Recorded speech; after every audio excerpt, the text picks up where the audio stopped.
What's up, everybody? Welcome to another edition of the Nerds Enigma podcast. Today, I have a very special guest, a guy that was a Michigan High School Player of the Year, running back, All-American at Michigan State, and former 2002 first-round pick of the Atlanta Falcons, Todd Jeffrey Duckett, otherwise known as TJ Duckett. What's up? What's up? Thanks for having me, man. Appreciate it. Man, I appreciate it. I've been a lifelong Falcons fan, so I always enjoy, talking to Falcons players, former athletes, and things like that. Well, I appreciate it, man. I'm excited. Thanks for having me on. As we finishing up this school year, so summer's getting ready to kick off, and that means football season right around the corner. That's right. In case you hadn't noticed, I have my 30-year-old raggedy old Michigan State hoodie that I probably bought in 1998, so around the time that you were getting ready to go.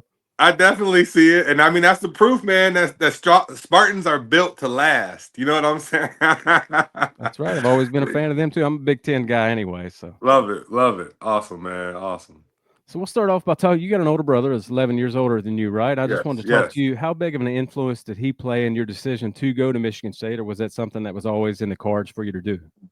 He played a big influence because when I was 11, I was on campus. And so I was up there and I had a chance not just to see the football side of things, but what that Spartan dog life was, what it meant to be a player off the field, how you care for each other, how you build that bond, that camaraderie, the conversations that went from the locker room to playing cards and to just like, it was always trying to get better. It was about that brotherhood. And when I went and visited other schools, I was kind of looking for that place that felt like home. So it definitely was an advantage having seen that already 10 years before I had a chance to actually enter my name into the college pool. But to see that, and on top of, a lot of people tell you what the work looks like. But I mean, my brother Tico, he ended up being a captain at Michigan State. He was a Big Ten Player of the Year, won the Big Ten. He's still the third all-time leading rusher. And I saw the work, though. Like I see him hang out, and then he's up at 6 a.m. getting his miles and getting his road work. So I saw what it actually really took, rather than reading a book about somebody. I could live with him. I lived and breathed it, and that being that close to it, it gave me an inside behind the scenes on the work, and nothing's given to you. You definitely have to put that time in. You have to sacrifice, you have to commit. So I got to see a lot of that firsthand. So I don't know if a lot of people know or not, and I may have known, but I forgot. But everybody knows what type of runner you were. But 4.37 north of 260 at your pro day. Tell me about that, because that's crazy. God-given blessed speed. My dad's a track coach, and he's been coaching high school track for 56 years. He's still there. And I grew up around the track. So I knew, again, the importance of stretching, the importance of getting your knees up. I became a track runner. And at 250, 260, I got track form. So I got all the mechanics, and fundamentally, I'm running the way you're supposed to, on top of adding the power, on top of adding the size that I had. Everything started early. It was almost like I was bred for this and didn't realize it. But it just became something that was a part of my game. And my brother, he ran I want to say he ran like a 9.6 in the 100, 9.5, and I mean he was a fat 9.4. I mean he's a 4.3 guy too. So I mean a lot of it was genetics, hard work, and starting very, very early, learning the fundamentals of running, of the sport. So when it came time for the NFL draft to come, I know you were expecting to go 16th to the Cleveland Browns. So when you did get that phone call for the Atlanta Falcons, 18th overall, was it a goal of yours after you were selected to, if you had a chance to play Cleveland, you were going to make them pay, or it was kind of water under the bridge because you were in a better situation? It was water under the bridge. I mean, that NFL draft is so, I mean, there's no telling where you're going to go. There's no telling. You may have an idea, but it's so unpredictable. And I mean, just the fact that, I wanted to be a first rounder, and I thought I was going to go to Cleveland. And I mean, Atlanta had just got Warrick Dunn. So I'm starting to look at the teams that are coming up, and there ain't really much room for a big running back like myself. So, when I got that call, I mean, I'm officially got called to the NFL. Like I don't it ain't necessarily making everybody pay. It's like I get to live my dream now, and I want to go and be the best. I mean, I've been dreaming about this since I was 5, 6, 7 years old. I want to go and I want to be the best that I can during this time, and then to go to Atlanta at that time. I mean, it was such a magical time to be a Falcon. So when did it, set in your mind that you were part of that DVD, what's called the DVD era with, you and Vic and Dunn? And with that, like I said, when did it set in that you were a part of something really special in Atlanta? And with that, did you want to split more carries with Warrick Dunn, or, were you okay with that? Or did you want to be a feature back? Yeah, well, coming in, I definitely wanted to get the ball a lot. I wanted a lot of carries, but also I knew. I mean, with Warrick ahead of me, I mean, he's a vet. I mean, he's all pro, and I knew that was going to be challenging. But I also knew we had different running styles, and if we are utilized to the best of our ability, I mean, the game of football, you got 1st and 10, you got short yardage, you got midfield, you got red zone. There's a lot of places that we would be able to each have an equal amount of carries or each have a chance to play. And whoever's hot is hot, and playing behind Warrick, and then you got Vic at quarterback. I mean, there's a lot of running going on out there. But I can say I didn't really realize what I was a part of probably until like maybe like 5, 6 years ago. The dreams that I had as a kid, I didn't really achieve those, and I was depressed. I felt like my career wasn't. I felt like I didn't do nothing. I felt like I just felt I didn't feel great about myself. And then actually, my wife pointed it out to me, and she was like, even though you didn't do these things, the team that you played for in Atlanta, it was an iconic time. It was a memory. It wasn't just a team. It was an era. And the more that I kind of felt that and leaned into that, the more I started to really appreciate my NFL career and what I did and what my whole NFL journey was about. So it wasn't in the midst of it. I'm playing, I'm rolling, I'm trying to get carries, stay in the league, win games. Not I wasn't appreciating the opportunity. I wasn't appreciating everything that was going on. I had that, move on to the next play. If something good, bad happens, move on to the next play. And that was the whole NFL career for me. Good games, good seasons, bad seasons. Move on. You got to keep working. You got to keep getting better. So I never had a chance to think about it. And then when my career was over and I was just sitting in it, I mean, I went to a dark place. I was depressed for a while, but starting to have those thoughts about what that time frame was and what it really meant to me, it really helped me out and helped me get to a better place. So outside of the DVD era, did you ever feel like hear the reference of like a thunder and lightning type back? Because nowadays in the NFL, you see two really skill set players at the running back position. You don't necessarily see a thunder and lightning like you and Dunn, or let's say Jacobs or Barber in New York. So did you ever hear that reference as well outside of the DVD era? Yeah, yeah. I mean, the big bad. I mean, coming out of high school, Ron Dane was the man. I mean, he was Mhm. running everybody over up here in the Big Ten. So that was who I was seeing a lot. On top of Jerome Bettis and Eddie George and Christian Okoye, Bo Jackson, a lot of them big guys I saw running. And yeah, I mean, again, different situations call for different things. I mean, 3rd and long, I'm not too much of a route runner. You put Warrick out there, he gonna get you 20. So I mean, it's just utilizing your skills, and that's to me, that's what the game of football is. It's putting your players in the best place to utilize their talents to make plays to help win games. And I know what my strengths are, I know what my challenges are, and as long as I'm in good places to make plays, great things are gonna happen. Otherwise, I got to go and find a different me to try to do something that's out of my skin, out of my body. So outside of football, after everything was over with, when did you find out you had the passion to be a philanthropist and an entrepreneur? And talk to me about, some of your business ventures and things outside of football since football ended for you. Yeah, I was trying to figure out who I was and what my identity was. And I mean, I was at a really low place, man. I didn't have any self-belief, self-confidence. I didn't even know what it meant to be alive. But again, I was blessed. Like I had so much, I couldn't see it. And then I started to just give and serve. And my family, we've always been involved in volunteering and giving, but it's different coming from a place from that place down and out and still giving what you have inside. And I realized it wasn't about being an NFL player. It wasn't about people knowing me.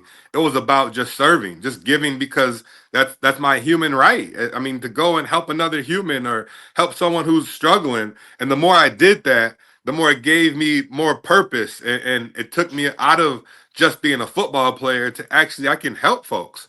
So since then, I've been going out and I'm speaking to student athletes. I'm helping them get their mind together. I just wrote a book, The Student Athlete Blueprint, The Ultimate Guide to Success, Ultimate Guide to Excellence on and off the field. And I've been doing what I can to help show student athletes not just the game, but what it's like after the game, and then what it's like to prepare mentally for the game to be successful, and how the game can set you up. I mean, no one's guaranteed a long career. No one is guaranteed that they're going to reach these marks, but you can get your education. You can have a job after. You can be an entrepreneur. You can do these things that student athlete, the discipline, the commitment, the tools that you use playing that game gives you tools for life. And now at 44 years old, I'm still utilizing a lot of those things. I still have big dreams. I still have things I want to accomplish, but it takes the same type of sacrifice. It takes the same type of energy that took me from Kalamazoo to Atlanta. It takes the same way from me to get out of not even believing myself to stand on front of a stage and give a message that I know can impact the next generation to be their great person. So that's became my new mission. And I'm the rainmaker, flooding the world through giving and service, a single raindrop at a time. I've also been able to start a community center and school in Arusha, Tanzania, which is being able to spread that knowledge across the world and help connect us all. And I'm really having a great time with. I've been married for about 5-6 years. I got 5 beautiful kids, and I'm learning to live life. I'm learning to really football was tough. When I left football, I was, like I said, I struggled and I couldn't find the value or importance of life. And now I'm really starting to re-energize and re-get it again. And I got a new passion, and being able to help student athletes, being able to help people who are lost in transition. That's my mission now. That's what I was going to ask you next. As far as is losing your way exactly what it's a tough way to get it, but is losing your way exactly what you needed to find that peace in your life? Yeah, and the thing is, like, it's not necessarily losing my way. It's what I want, and what I want, it didn't happen, but it's so much bigger than you or me. It's so much bigger. And I like to control the situation. And, this is what I want. This is my dream. How come I didn't win a Super Bowl? Did I do something, this and that? But at the end of the day, what your passion, what your plan is, it's life is meant to be lived. It's going to unfold the more you keep testing and challenging what inside of you scares you. The things inside of you that you struggle with, the more you can confront them, the more you can take adversity. I mean, the best football players, let's say offensively, the best football players offensively, in order to be called the best, you had to play the best defensive players. That's the challenge. Like they're doing everything in their power to keep you out the end zone. But yet the great ones, the excellent ones, maneuver through that. They go through it. They play with broken hands and shoulders falling off, and they still have success. And that's what we value, but we don't value the in between spot. We don't value the journey.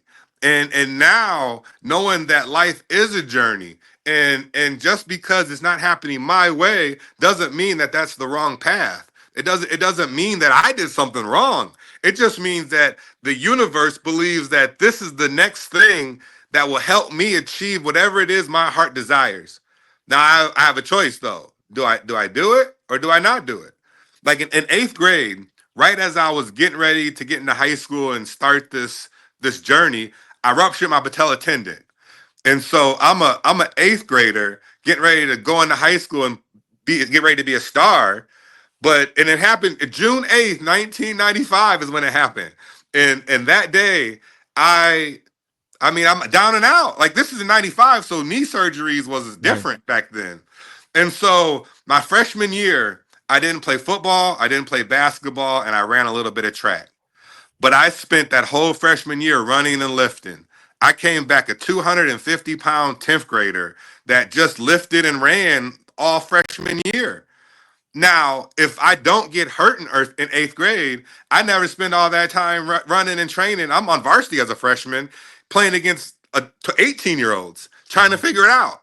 Let alone, I had a chance to just lift and run and focus on my fundamentals. So now in life, when things happen, what do you want? Like this is a gift. These are gifts that are given to you if you really truly want this dream in your heart. And that's how you become the superhero of your story, is overcoming the challenges.